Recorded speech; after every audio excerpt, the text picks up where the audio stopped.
আগামী ৫ সেপ্টেম্বর শুরু হবে রাশিয়ার কাজান চলচ্চিত্র উৎসবের ২১তম আসর।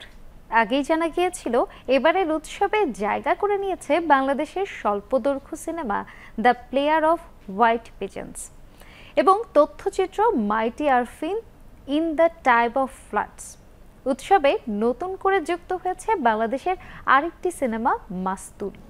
বিষয়টি নিশ্চিত করেছেন সিনেমার নির্মাতা মোহাম্মদ নুরুজ্জামান। কাজান আন্তর্জাতিক চলচ্চিত্র উৎসবের বিজ্ঞপ্তিতে জানানো হয়, রাশিয়া ইসলামিক ওয়ার্ল্ড বিশেষ বিভাগে মূল প্রতিযোগিতার বাইরে 10টি চলচ্চিত্র নির্বাচন করা হয়েছে, যেখানে মানবতা ও সহমর্মিতাকে প্রাধান্য দেওয়া হয়েছে। সেই বিভাগেই প্রদর্শিত হবে মাস্তুল। জলে ভাসমান জাহাজীদের গল্প নিয়ে নির্মিত হয়েছে মাস্তুল। সিনেমাটিতে অভিনয় করেছেন ফজলুর রহমান বাবু, দীপক সুমন, আমিনুর রহমান মুকুল, আরিফ হাসান, শিকদার মুকিত, সিফাত বন্যা প্রমুখ। কাজান উৎসব ছাড়াও আগামী সেপ্টেম্বরে স্পেনে অনুষ্ঠেয় ইমাজিন ইন্ডিয়া আন্তর্জাতিক চলচ্চিত্র উৎসবেও মনোনয়ন পেয়েছে মাস্তুল।